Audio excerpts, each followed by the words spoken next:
Hello, this is Ministers Terrence and Renee from your Meditational Moment Incorporated. Mm-hmm. You know, every month there's a different awareness being highlighted that warrants our attention. Yes. And in the month of October, there's one awareness that we don't shed some light on. It's called infant loss. Mm-hmm. We would like to share our story with you, and we just hope and pray that not only does it bless you, Yes. but it puts you in a state of mind where you be fulfilled, and it will also help you to go forward in your life. Amen. Amen. As we are here today, we just first acknowledge that, God is the head of our lives, and without Him, we would be nothing and would not be in a place to be able to even share our story. And so my husband and I have been married for 27 years this coming January, Yes. right? Okay. So with that in mind, the Lord has blessed us in so many different ways, and we have gone through so many hills and valleys in our marriage. But one of the things that we've experienced was infant loss. Yes. And so the Lord blessed us with 3 healthy children, and we were just getting ready to celebrate one of our anniversaries. And prior to that, I had found out that I was expecting. And so this was our 4th child. We had 2 lovely boys and a wonderful daughter, and my husband wanted a large family. He comes from a large family, both on his mother and father's side, and he's one of 7, and so having a large family did not seem odd for him. So we wanted to proceed and have this 4th child, and we were just approaching our 6th month. And in approaching our 6th month, we were preparing to go on a cruise. He had purchased the anniversary cruise for us to go on, our first one. We were excited. And because I was pregnant, we needed to make sure that I got a clean bill of health in regards to traveling that far away and just being on a ship. And so in doing that, I scheduled my normal 6-month appointment and was going to just get everything checked out. And in going to that appointment, I encouraged Terry, it's okay. You don't have to go. It's no, we're just doing a routine checkup. We're getting ready to go on this trip, and I want to make sure everything is ready. And so I remember myself going into the doctor's office and laying to have my ultrasound done, and, he begins to start scanning. And as he was scanning, he kind of stopped and paused and scanned again and stopped and paused. And that was kind of normal because you're expecting the measurements and things like that to take place. And so at one point, he stopped for a long period of time, and I saw his hand begin to tremble. And so he was not saying anything. He didn't communicate anything the whole time. So I was, a little concerned. I said, I didn't really say anything, but I just waited for him to, let me know what was going on. And so in that, he had stopped abruptly, and he said, you know what, I'll be right back in a moment. And so I noticed his face was a little flushed, and so I began to rub my stomach and, talk to my daughter because we knew we were having a girl at that time. So I began to rub my stomach and, talk to her and, wait for the doctor to return. So when he returned with 2 other physicians. And so with him returning with these other physicians, of course, that, alerted something in me. And I said, what's going on, and they began to look, and they looked and they talked and they looked and they talked, and they finally, my primary physician held my hand and he says, Renee, I have something to tell you. And he said, I looked and I checked, and we are 3 sure, because there's 3 of us here to verify the findings, that your daughter is gone. She's dead. And so laying there, almost about to reach my 6th month of pregnancy, believing that I felt my daughter just the day before, the couple hours before, thinking that everything was okay, I was told that, my daughter was gone. And so that was a devastating moment in my life, and just a devastating moment to be told something when you are expecting nothing. You have healthy children. You've never had any, type of complications, with the children that you weren't aware of. And so this was, a real hard blow. I wasn't sure who to call at that moment. I was kind of like a loner to myself, so I didn't, have a whole lot of people to reach out to at that moment. So and I didn't want to call Terry because he was at work and he worked in an environment that caused him to be out in the street. So I didn't want anything to happen to him and find out such hard news outside. And so I called my coworker, who was also one of my friends, to come and get me, and she took me home. And I waited until Terry got home and shared the news with him. And so this was, one of the hardest times of our lives, to be able to, sit and not know, because we did not know what had happened. All we knew is that the doctor said her lungs had collapsed and that she was no longer breathing. Well, sitting here talking about this, although it was years ago, it seemed like it just happened yesterday. And the feelings is real, the hurt is real. But there's just so many things in life that you just can't prepare for. And I have been through so much in my life, but there's nothing in life that I've been through that could prepare me for what my wife had to tell me. And I didn't want to believe it. I was hurt, I was upset, I was angry, all at once. Yeah. I felt my life just leave me. My knees buckled. I just, I wasn't. I mean, what is this I'm hearing? What are you telling me that you lost a child? And all I want to do is just hold her closer and tighter. I said, I can't believe this happened to us. What happened? And, what did they say that you did? It's one of those things where I wanted, is it something that you did? Or was it something that I did? We wanted some answers. And we didn't get those answers. And the doctor said, well, there's nothing you did. And when you're going through something like that, when you want somebody to tell you something that you can hold on. And so maybe we can correct it next time. But he said, no, it's nothing that you did. It just happened. And that's the hurt part. That's what hurts so much. That how can something like this happen to us? And my wife, and all I want to do is hold her tight. And I feel as though I let her down. I feel as though I did something wrong. How did I allow this to happen? And we needed somebody to speak. And I needed some answers. And I couldn't find those answers. And I remember it was such a somber time, when not only were we in a place where we thought we were doing well by God, and we thought we were doing well by, just our life and our children and all that, and not understanding why this would happen at this particular time. But also one of the things that, later, as time goes on, you start to realize and recognize certain things. And we were in the midst of counseling a couple, and we continued to counsel, relationship counseling, and we were counseling a couple who actually had just lost a child. And though we were pouring into them, and though we were instructing them, and though we were giving them assignments and counseling them, we could not speak to that situation. And so, because we had never experienced it. And so at that time, I remember it was the next day or a couple days later, we had an appointment with them. And we had to call and, let them know. And I wanted to share with them what had happened, at that time. And we would have to postpone for a season our visits with them. But they were one of the first couples to come to our aid and come and share and kind of help to comfort us, because we don't always know why people are placed in our lives at a certain time. And iron truly does sharpen iron, and experience does speak to experience. And so it helped us during that time. Well, one of the hardest things for me at that moment was just being told, yes, I'm carrying, my daughter inside of me. And in order for them to determine, what had happened, they wanted to have an autopsy taken. And in order for me to have this taken, I had to carry her in my stomach for 5 days after finding out that she was deceased. And so that was very difficult. It was very challenging, knowing that every time I woke up and every time I moved, that she was no longer alive. And so I remember, having to go to the doctor. And one of the terms that they use that I still gives me cringes today is when they said that, we have to evacuate your child.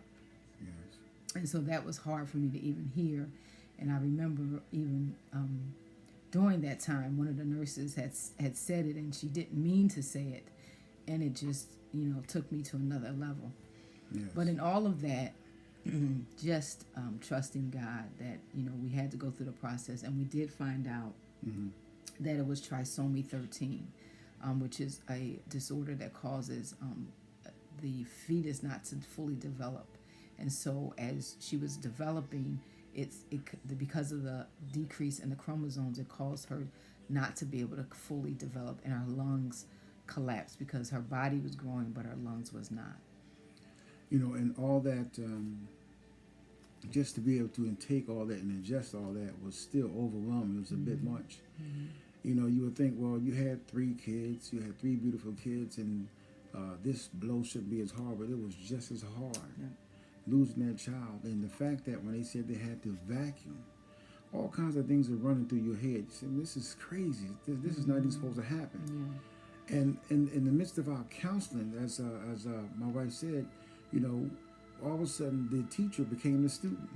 And these folks had to minister to us, because we can just feel ourselves just falling deeper and deeper back. And those are the times when you're going further away from God, where you need to grow closer. And that's why it's important to really get yourself in a place to try to hear from the Lord. But listen, it's not always an easy thing to do. And we're telling you from the bottom of my heart, it was not easy. Yep. It was not easy. It was very difficult. And so as time went on, we managed to, receive some encouragement from our pastor at the time, and other friends and family. But I remember wanting to be left alone, not wanting to communicate with too many people. And I, just kind of withdrew for a while and was really quiet. And I think we had stopped counseling. We had stopped doing a whole lot of things. Right. And time went on, and, we found ourselves in a position where we were pregnant just once again. And so we were excited about it and grateful to God for just having another opportunity and maybe, allowing us to build this family.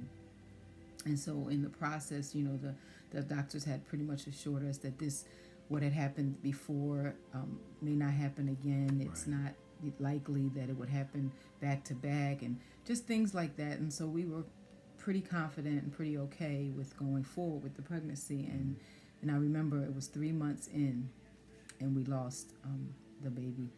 And so this was the second loss, and it was very hard. It was, it just took us back, like we couldn't understand, why God was allowing this to happen to us. What did we do, and why did we deserve this type of grief and agony?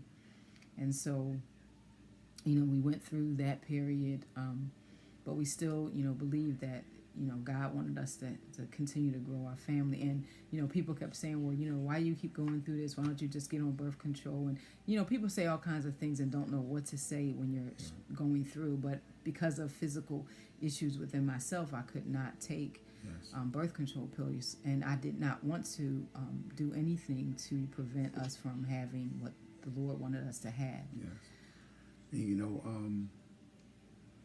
The second time around, I can remember when I got the call. It was in the morning. I was actually driving. And I can feel myself about to drive off the side of the road. I said, you've got to be kidding me.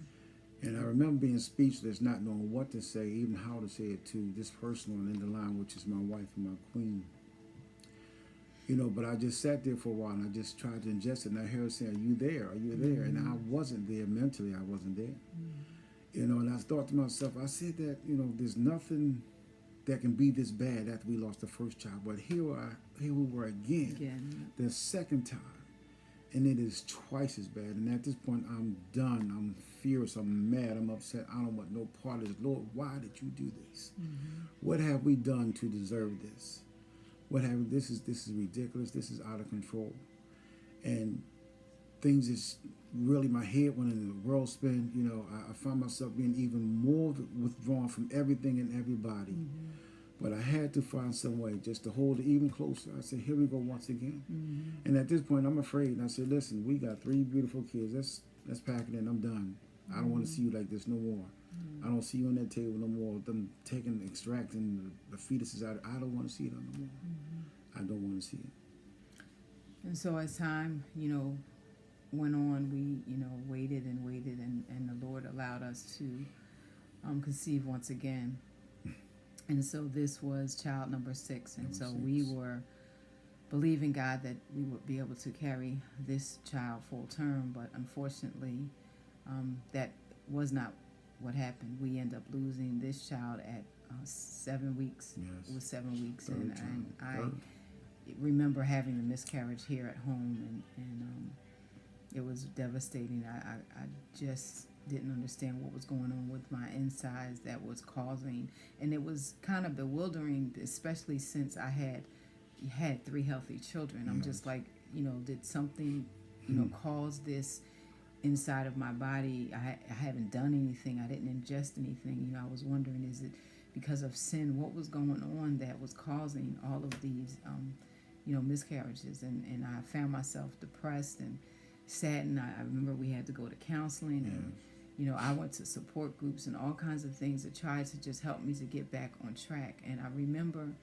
sitting in one of the classes, and I think I remember running home to you after this class, and I watched as different people shared their stories of their losses.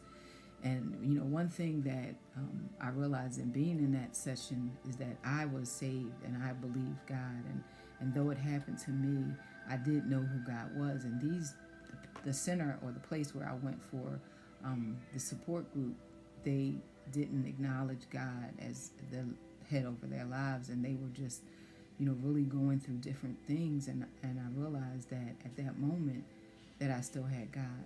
Amen. And so I left that class, and I told Terry, I said, I don't think that's the session for me, because I'm believing God for greater. And so I'm not gonna go back, but I'm gonna continue to just trust, and we'll just see whatever the Lord says. And so what happened at that moment, it drew us closer to God. We began to, and just remembering back then, it really was hard, because you're waiting for the hammer to fall. I'm waiting for that phone call. I know the phone call's coming, and I can truly say I didn't really enjoy it.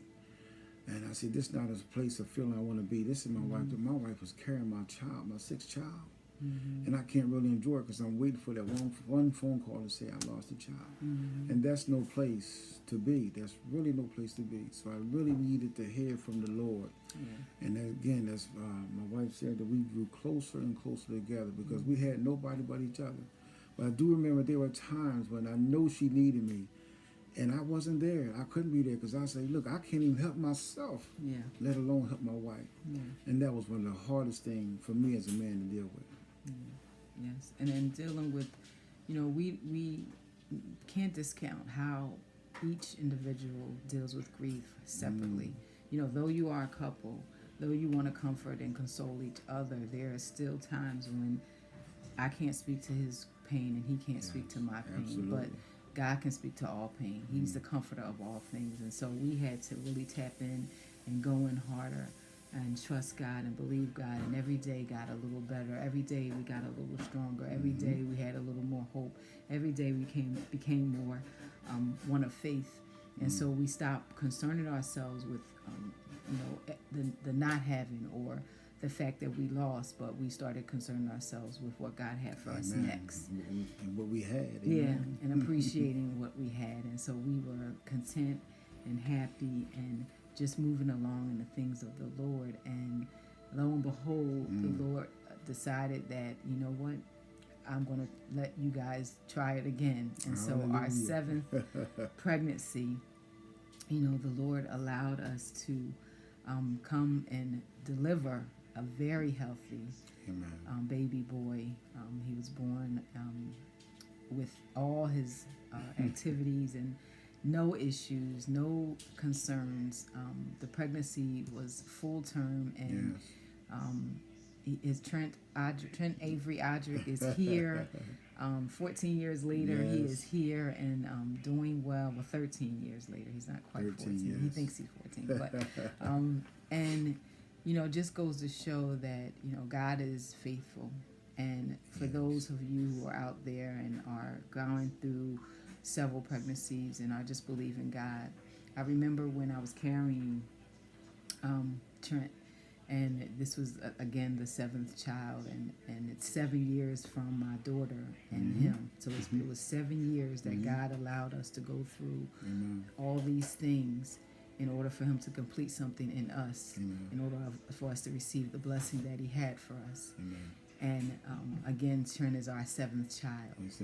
And so I remember when I was about a month and a half, and I remember laying in the bed and just talking to my belly. And I remember Terry laying his hands on my stomach and saying, this one is going to make it. Yeah. And so we walked in that faith the Amen. rest of the pregnancy. We walked believing that, and we walked just knowing that God was going to allow it to come forth. And so I never concerned myself and worried about whether or not it was going to be so, because I believed the covering of my husband, and I believed what God had spoken to his heart. Amen. And all that, before I did that, I had to go before the Lord. Because we had lost three child. We had 3 children we have lost. And I tell you, when I tell you my anger had reached its apex. I was done with the Lord. And I remember crying out there, how dare you do this to us? After all we've done, we have served you. We have let our light shine before men so they can see our good works and glorify you which is in heaven. Everything we do is centered around you. How dare you do this? How could you do that to us? We are your servant. We have done nothing wrong. We've done everything you've asked us to do. And I just sat there, and the Lord would allow you to go through your rhetoric to get yourself together. And that I just went into my secret place. I heard him speak very clearly. And I had to understand what the word sovereign meant. Yes, wow. And when I studied sovereign and understood what sovereign was and allowed God to pour into me and speak to my very soul, I understood then that he is, without a doubt, sovereign. Yes, he is. He does what he wants, when he wants, to whom he wants, and how he wants to do it. Yes. And when I did that, I just felt his glory just imparted me. And I said, Lord, do what you have to do. If it is your will, we will have this baby. Yes. And I would know without a shadow of a doubt, it was then and only then, said, I'm going to let you have this one. Yes. And I understood that God is in complete control. It's always about him, always will be. And if I can leave this with you, brothers, and leave with you, sisters, anyone who've had a loss, understand that what we didn't know then, what we know now, what we didn't know then, is that we had to go through that for him to get us prepared for this situation that we were in. Everything that God do, everything that happens to you is for your benefit and it's for his purpose. Amen. I didn't understand that then. But once I understood that's what God was trying to say, then the illumination became brighter. And then here comes my son. And I remember speaking to my wife clearly with all kind of conviction, all kind of power and authority. We're going to have this child. Yes. Here he is. Yes. All praises to God. Yes, glory to God. And he calls him his Benjamin. That's my Benjamin. So we just bless God that he allowed us to just go through, all that we went through. Amen. And just be here to talk about it and tell about it, and praying that, those of you who are out here and are suffering, who have any loss, who have lost an infant, who have lost a child, no one can speak to your grief. No one can tell you that you need to snap out of it or get out of it or get it together or it's long enough. Those things are not even worth even hearing or saying. But what is worth hearing is that there is a God who loves you. Absolutely. There is a God who can comfort you. There is a God that can help to heal those wounds and to put you in a place where every moment you can move a little bit closer, a little bit stronger, and with a little bit more power, because God is love and he loves you despite anything. Amen. So take what you experience and try to look at each day as one day at a time. That's right. We and are allow overcomers. God. Yes, we are overcomers. We're overcomers. We are blessed. And we're not telling this story from someone else's experience. We lived this here. Yeah. We lived it. Yeah. We are overcomers. Greater is he that is in me than he that is in the world. Amen. Amen. Amen. And I just wanted to share, a lot of times you speak about grief and you speak about things that are hurting, but we don't always extend ourselves. And I know sometimes, even in the African American community, we are afraid to speak out. Let me tell you, it is okay to go to a counselor. It is okay to allow someone else to speak into your life. We have pastors, we have confidants, we have people who will pray for you. So know that there are people in your circle that can speak into your life and help you out of that place.